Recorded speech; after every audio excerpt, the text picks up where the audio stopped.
Hi students, I'm Fernando, your English teacher, and this is Daniel, who's helping us with Libras, Brazilian Sign Language. Great to see you again, students. So, let's give you some tips on how to protect yourself. This is the question, how to protect yourself? Como a gente vai responder essa pergunta? Então vamos lá. A gente fala isso em toda a aula para a gente ir memorizando. It's easy, é fácil. Don't forget to, não se esqueça de. A gente pode fazer essas orientações geralmente usando o imperativo, né? Aproveitando isso aqui para a gente falar em inglês, que é, no caso aqui, o imperativo negativo. Don't forget. Forget é esqueça. Don't forget é não se esqueça. Então, são todas, são conselhos ou advertências, a gente usa todas no imperativo. Então, a primeira. Don't forget to wash your hands or wash your hands frequently. Lave suas mãos frequentemente. Estou usando o imperativo. O verbo em inglês sem o to, ele fica um imperativo. Pode dar uma ordem, um conselho, uma advertência, né? Então, uma instrução. Wash your hands frequently. 2. Wear your mask. Don't forget to wear your mask. Ou seja, use a máscara ou não se esqueça de usar a sua máscara. Don't forget to wear your mask. Clean your objects, such as, tais como, cell phones, laptops. Avoid crowded places. And don't touch, imperativo negativo. Don't touch your eyes, don't touch your nose, and don't touch your mouth. Então, essa aqui são, it's easy, é fácil, né? Então, eu usei todas essas advertências que eu dei usando um verbo no imperativo, que em inglês é fácil. Você só coloca, tira o to e o verbo já está no imperativo. Então, vamos lá. Alternatives to handshakes, hugs, high fives and hug. Então, handshake é o aperto de mão. Hug é o abraço, então tem que ser evitar o abraço, né? Que é o contato. O high five seria aquele cumprimento que faz, assim, geralmente muito usado em esportes. Então, vamos lá. The wave, hand on heart, namaste, how are you? Outra forma de comunicar. Então, várias formas que aí continua, que eu toda aula apresento isso, várias formas de se comunicar. A gente usa também o knuckle bump, que é encostar assim o cotovelo, né? Knuckle bump. Então, a gente evita do handshake e do hug, do abraço e do aperto de mão, para a gente se proteger. I hope you and your family are well and safe. Espero que você e sua família estejam bem e protegidos. Então, vamos lá, começando o tema da aula de hoje, que é Use of Present Perfect. É que está dentro do eixo de conhecimentos linguísticos que a gente tem em inglês, falando um pouco sobre o currículo bem rápido. Tem o eixo oralidade, a gente tem a escrita, tem a leitura, tem os conhecimentos, a parte cultural, né, que é a dimensão intercultural, que a língua traz a cultura, e os conhecimentos linguísticos, que é o vocabulário, que é a gramática, que chama conhecimento linguístico, que em português chama, língua portuguesa, análise linguística. Então, são a gramática, verbos, e isso aí serve aos outros eixos. Serve à oralidade, serve à escrita, serve a tudo, à leitura, mas não é os conhecimentos linguísticos, que é a gramática, conhecimentos gramaticais e vocabulário, itens lexicais, que a gente fala léxico é vocabulário. Então, a gente usa isso tudo a serviço da comunicação. Então, esse uso do present perfect pertence ao eixo dos conhecimentos linguísticos. Então, um tempo muito comum, um tempo verbal muito comum no inglês. Então, class itinerary. Qual o roteiro que a gente vai fazer na aula de hoje? Então, o que indica o present perfect, a gente vai falar dele, a formação do present perfect e os usos do present perfect. Em que ponto que a gente usa o present perfect, né? E goals to achieve, metas a serem atingidas, objetivos da aula, né? Usar o tempo verbal estudado de forma correspondente ao que se quer expressar.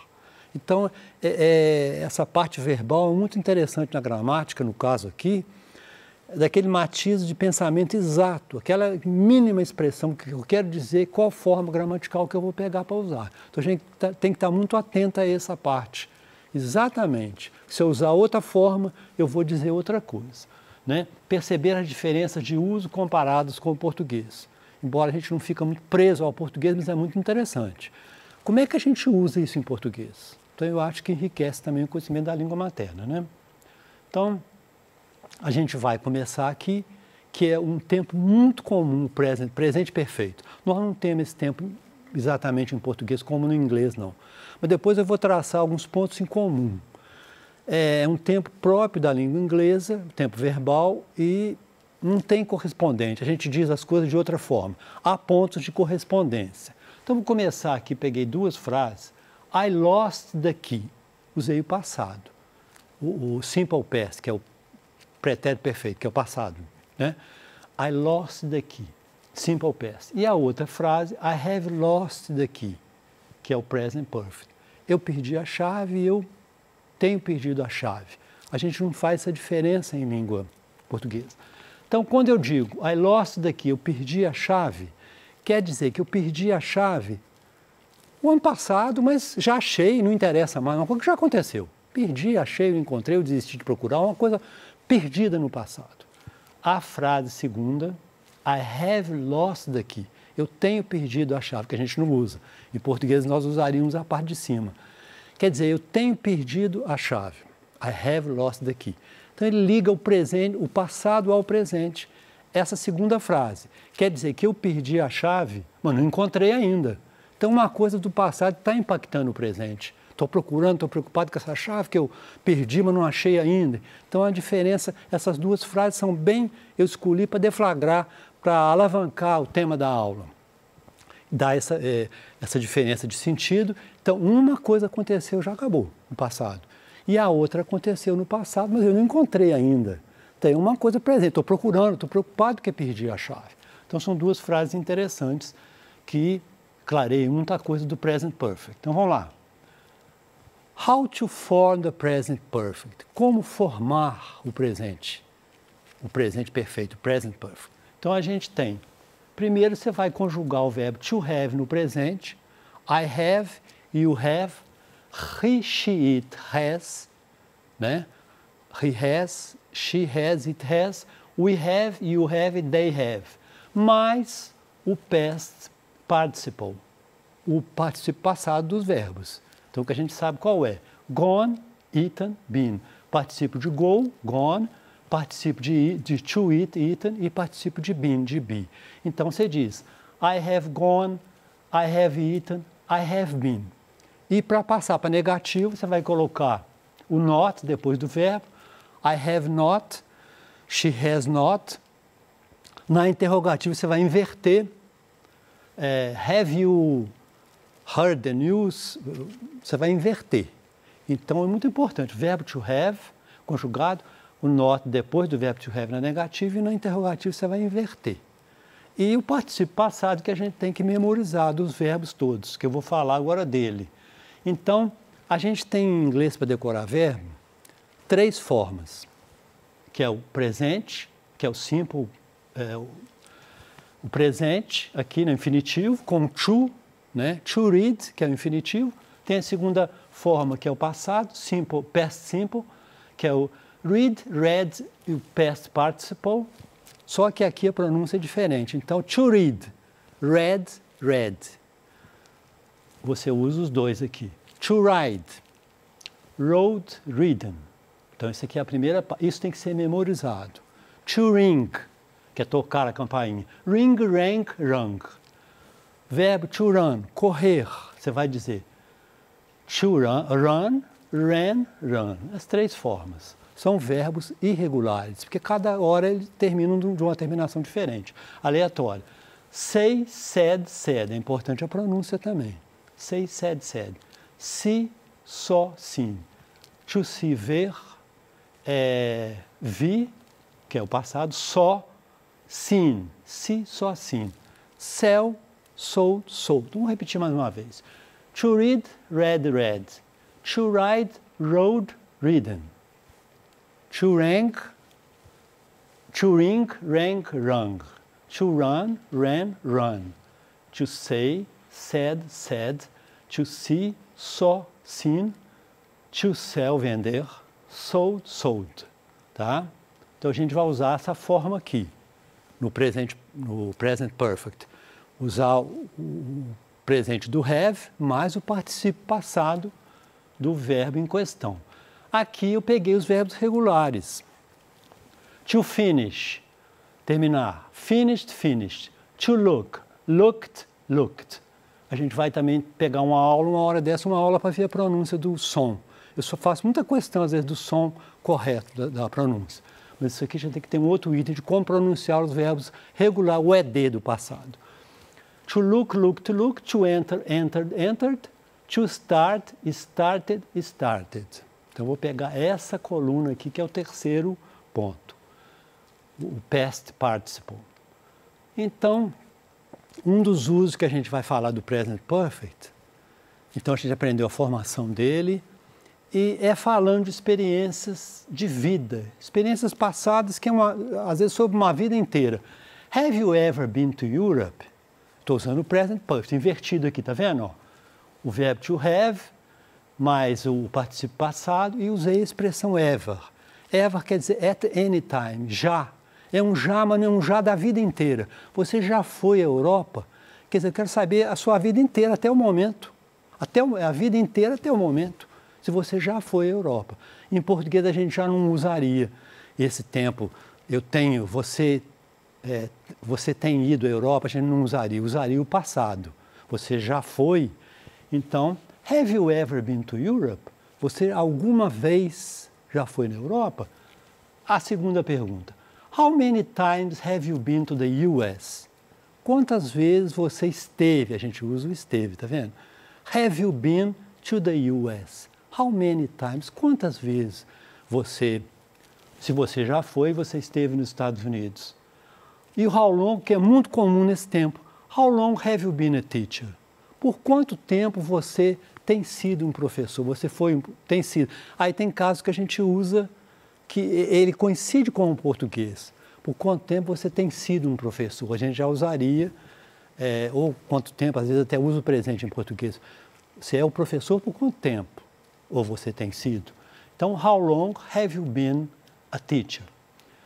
Então, recapitulando aqui, é uma coisa que aconteceu no passado e que continua no presente, que liga o passado ao presente.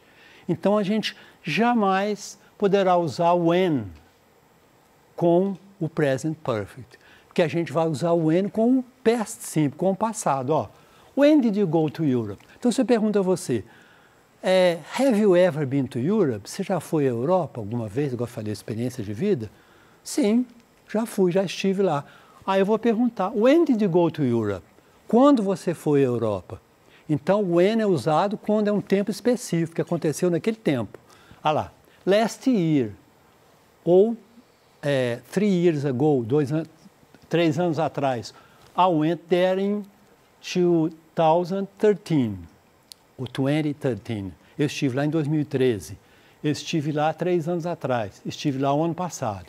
Então, o when só é usado com o passado simples. Quando você esteve lá, uma coisa que aconteceu, acabou.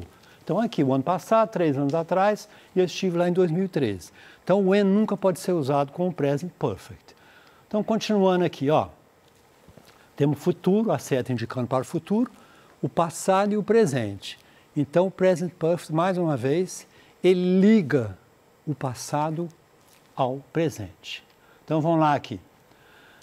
Então, a primeira coisa que eu falei foi de uma experiência de vida. Você já foi lá, você já esteve, você já viu um fantasma, uma coisa assim, uma pergunta assim, uma experiência de vida. Então, aqui falando de um tempo inacabado também, um segundo uso do present perfect.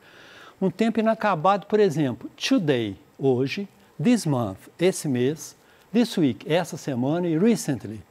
São expressões de tempo inacabado, porque hoje, a não ser que eu falar no fim do dia, mas hoje é uma coisa que não acabou. As coisas estão acontecendo, né? Essa semana, esse mês, ainda não acabou. Então eu vou usar de um tempo que ainda não acabou. I've been so busy all day. Eu tenho estado tenho estado muito ocupado o dia inteiro. Quer dizer, eu tenho estado ocupado, quer dizer que o dia não acabou ainda, não posso ficar mais ocupado. Então, um tempo inacabado. This week, I've started to feel tired. Essa semana, eu tenho começado a me sentir cansado. A semana não acabou, eu tenho começado. Não é uma coisa que aconteceu, não. É uma coisa inacabada. A semana não terminou ainda. Então, eu uso muito, para falar de essas expressões de tempo que não acabou, eu uso o present perfect. Sempre a ideia de uma coisa do passado que está influindo no presente. Olha lá. I've been so busy all day. Tempo inacabado. Tenho estado muito ocupado o dia inteiro. Todo dia. I was very busy yesterday.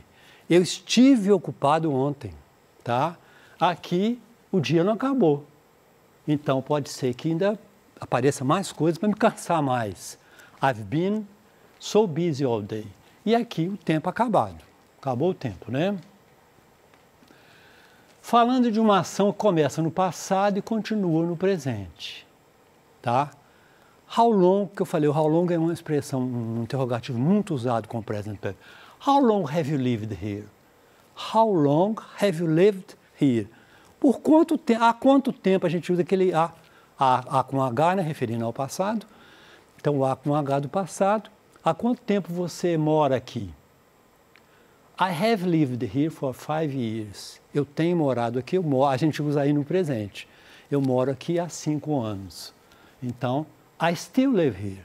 Eu moro aqui há 5 anos, mas eu moro aqui ainda.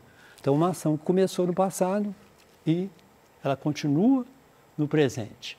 Então, aparecem duas palavras aqui, chave, é o for e o since. Tá? I have lived here for 5 years. Eu moro aqui há 5 anos. I still live here. Eu ainda moro aqui. Eu não mudei, não. 5 anos que eu moro aqui, mas continuo morando. Então, uma ação que começou no passado, ela foi continuando. I have lived here since 2015, ou 2015, para ler a data, né? 2015 ou 2015. Eu tenho morado aqui desde 2015. Aqui a gente usa, em português nós usamos o presente, eu gosto de comparar. Aí eu moro aqui já tem há 5 anos, tá vendo? A gente usa o presente, eles usam have. I have lived here since 2015, 2015, né? Então, esses usos básicos. Esse uso aqui, falando de uma ação que acaba de acontecer. Então, para a gente falar de uma ação que acaba de acontecer, nós vamos usar o present perfect mais a expressão just, o advérbio just. Então, a gente vai falar, she's just arrived. Ela acaba de chegar. Então, usar ali está o abreviado, porque o inglês, a não ser uma coisa muito formal, mas na linguagem falada, ele tem que ser usado a forma abreviada. Só usa uma forma abreviada. Então, por isso que a gente, às vezes, o falante do inglês tem algum problema de entender a língua por causa disso. Dele não ter muita prática na forma abreviada. Porque tudo falou já é abreviado. Então, tudo é abreviado em inglês. She has just arrived. Então, ela acaba de chegar. A gente usa a expressão para dizer que uma ação acaba de acontecer, a gente usa o acabo. E acabou de chegar, né? Então, she's é she has. Então, a gente vê também essa expressão aqui. The flight has not arrived yet. O voo não chegou ainda.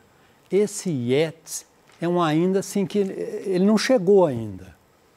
Então, uma coisa que começou no passado, está esperando ele chegar no passado e até o presente momento, o voo ainda não chegou. Então, a gente usa também do passado até o momento atual. Então, esses vários usos do present perfect, a gente reconhece muito alguma coisa desses usos, a gente usa bate com o português. Não tenho me sentido tão bem ultimamente, então não tenho, aí bate com o inglês. Mas, de forma geral, é um tempo diferente. Então, a gente tem que ter muito cuidado com ele, um tempo muito do inglês. Thanks for watching and see you next class.